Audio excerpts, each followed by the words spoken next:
Eron bilan urush, men uni yakunlashini his qilganimda tugaydi. Donald Trump. Eron raketalari Isroil markaziga yetib bordi, strategik obyektlar nishonda. Eron Hormuz bo'g'ozidan o'tish shartini ma'lum qildi. Washington-Tehron to'qnashuvi, Trampning tahdidlari ortida qanday maxfiy strategiya turibdi? Tramp Putinning Eron uranini Rossiyaga ko'chirish taklifini rad etdi. Donald Trump urushida yangi qurol, Erik Schmidtning Merops dronlari Eron osmonini egallayaptimi? Dunyo siyosatini biz bilan faol kuzatib borayotgan tomoshabinlarga assalomu alaykum. Videoga like bosing va fikringizni kommentariyada yozib qoldiring. Rossiyadan O'zbekistonga pul yuborish endi yanada osonlashdi. Endilikda siz O'zbekistondagi Uzcard, Humo, Visa kartalariga yoki hatto naqd pul ko'rinishida ham tez va qulay holatda pul jo'natishingiz mumkin. Hoziroq Play Marketdan yuklab oling va 400 rubl bonusga ega bo'ling. Agarda sizda qandaydir muammo bo'lsa, 24/7 qo'llab-quvvatlash xizmati mavjud. Anjir Pay xalq tanlagan mobil ilova. Eron bilan urush, men uni yakunlanishini his qilganimda tugaydi. Donald Trump. Juma kuni Fox News bilan suhbatda Trump mojaroning yaqin vaqt ichida tugashini kutayotganini aytgan, lekin zarurat bo'lsa, urush cheksiz davom etishi ham mumkinligini qo'shimcha qilgan. Prezident AQShda o'q-dorilar yetishmasligi haqidagi xabarlarni inkor etdi. Shuningdek, boshqa bayonotlarida Trump men hozir yumshoq yo'l tutyapman. Agar xohlasam 1 soat ichida Eronni yo'q qilib yuborishim mumkin. Eron davlat sifatida hech qachon qayta tiklana olmasligi mumkin degan. Qo'shma Shtatlar prezidenti Eronda kimdir norozilik bildirmoqchi bo'lsa, hukumati ularni pulemyot bilan otib tashlashini ham qo'shimcha qilgan. Eron raketalari Isroil markaziga yetib bordi, strategik obyektlar nishonda. Raketalar yana uchdi. Bu safar zarbalar to'g'ridan-to'g'ri Isroilning yuragi Tel Aviv tomon yo'naltirildi.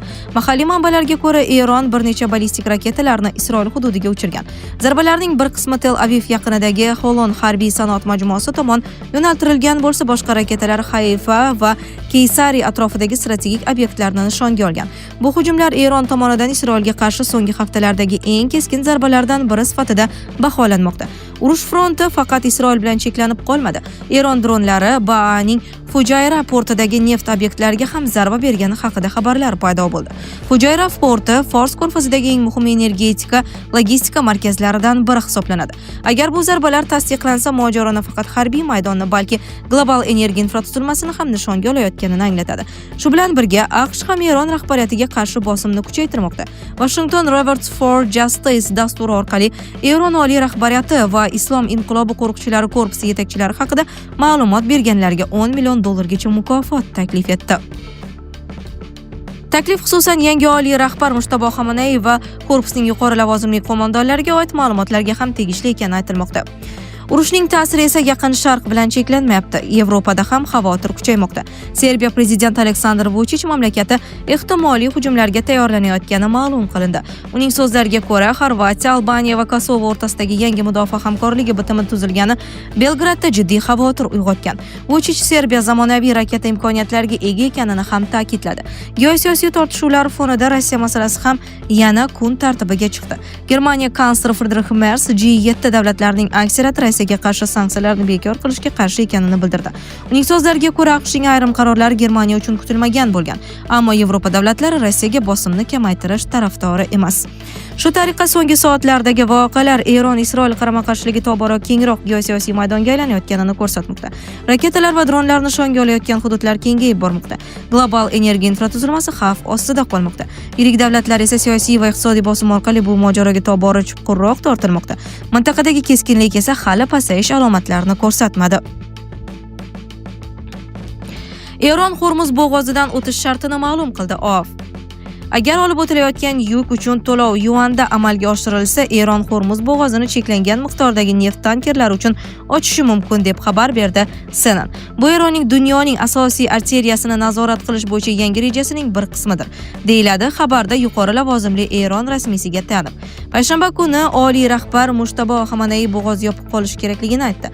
Eron AQSh va Isroil bilan mojarosida undan ta'sir o'tkazuvchi vosita sifatida foydalanishni niyat qilgan. Financial Times xabariga ko'ra, Fransiya va Italiya kabi bir qator Yevropa mamlakatlari o'z kemalarining xavfsiz o'tishini kafolatlash uchun Tehron bilan muzokaralar olib borishga harakat qilmoqda. Washington-Tehron to'qnashuvi. Trampning tahdidlari ortida qanday maxfiy strategiya turibdi? AQSh prezidenti Donald Tramp Eron rahbariyati vakillarini u aqldan ozganlar deb atagan shaxslarni o'ldirish uning uchun ulkan sharaf ekanini aytdi. Ular 47 yil davomida butun dunyo bo'ylab begunoh odamlarni o'ldirib keldi.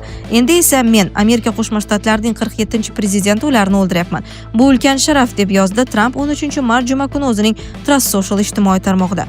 AQSh mudofaa vaziri Heggs 13-mart kuni Pentagondagi brifingda endi Amerika harbiylari Eronni urushning boshqa har qanday kuniga qaraganda kuchliroq bombardimon qilishini bildirdi. Shu orada Donald Tramp Fox News telekanaliga bergan intervyusida kelasi hafta Eronga qarshi juda kuchli zarbalar berilishini e'lon qildi.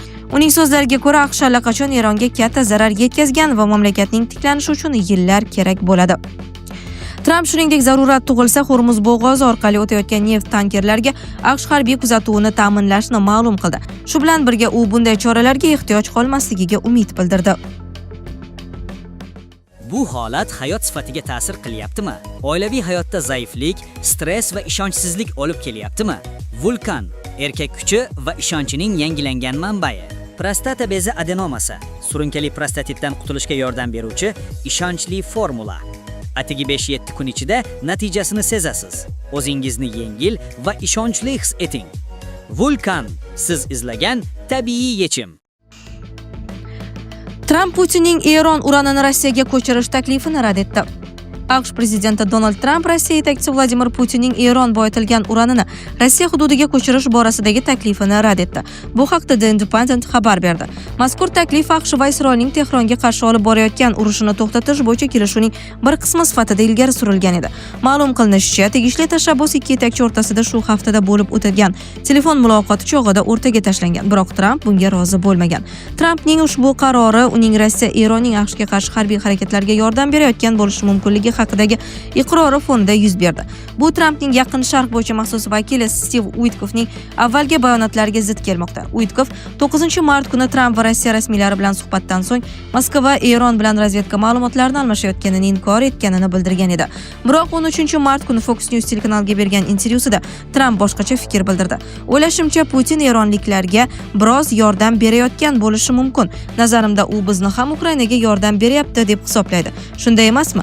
Ha, biz ham ularga yordam beryapmiz. Putin ham Xitoy ham bunday deyishi mumkin. Ular ham qilyapti, biz ham qilyapmiz. Adolat yuzasidan aytganda, ular ham biz ham shunday qilyapmiz, dedi Tramp. Donald Tramp urushida yangi qurol. Erik Schmidtning Merops dronlari Eron osmonini egallayaptimi? AQSh Ukrainadagi urush davomida jang sharoitida sinovdan o'tgan 10 mingta to'sib qoluvchi uchuvchisiz apparatni Yaqin Sharqqa yuborgan. Bu haqda quruqlik qo'shinlari vaziri Daniel Driscoll 13-mart juma kuni Bloomberg agentligiga bergan intervyusida ma'lum qildi. Uning aytishicha, bu dronlar Eron hujumlarini qaytarish uchun qo'llanadi. Gap sun'iy intellekt bilan jihozlangan Merops dronlari haqida ketmoqda. Ular Googlening sobiq rahbari Erik Schmidtga tegishli Kaliforniyadagi mudofaa korxonasi Project Eagle tomonidan ishlab chiqilgan. 2024 yil yozida Ukraina armiyasi bu dronlarni birinchi bo'lib qabul qilib olgan edi. Driscollning so'zlariga ko'ra, AQSh va Isroil 28-fevral kuni ertalab Eronga qarshi urushni boshlaganidan so'ng Merops dronlari 5 kun ichida Yaqin Sharqqa yuborilgan. U bir dona bunday dronning qiymati taxminan 14-15 ming dollar ekanini, yirik buyurtmalarda esa narx 3-5 ming dollargacha tushishini aytdi. Taqqoslash uchun Bloomberg ta'kidlashicha, Eronning shahid dronlari kamida bittasi 20 ming dollar turadi. Shuningdek, AQSh armiyasi Yaqin Sharqda dushman dronlarga hujum qilish uchun mo'ljallangan portlovchi moddalar bilan jihozlangan Bumblebee kvadrokopterlardan ham foydalanmoqda. Ular ham Merops kabi Schmidt bilan bog'liq Perennial Automy kompaniyasi tomonidan ishlab chiqilgan bo'lib, Ukraina armiyasi tomonidan allaqachon qo'llangan. 10-mart kuni esa Bloomberg agentligi manbaga tayanib, AQSh Ukrainaga tegishli anti-dron tizimlarini, jumladan Yaponiya, Janubiy Koreya, Yevropa va Yaqin Sharqdagi bazalarga joylashtirish rejasini ko'rib chiqqanini xabar qildi. Biroq muhokamalar keng ko'lamli hamkorlikka aylanmadi. Sizlarga yetkazmoqchi bo'lganlarimiz shulardan iborat edi. Dunyo yangiliklaridan uzoqlashmang.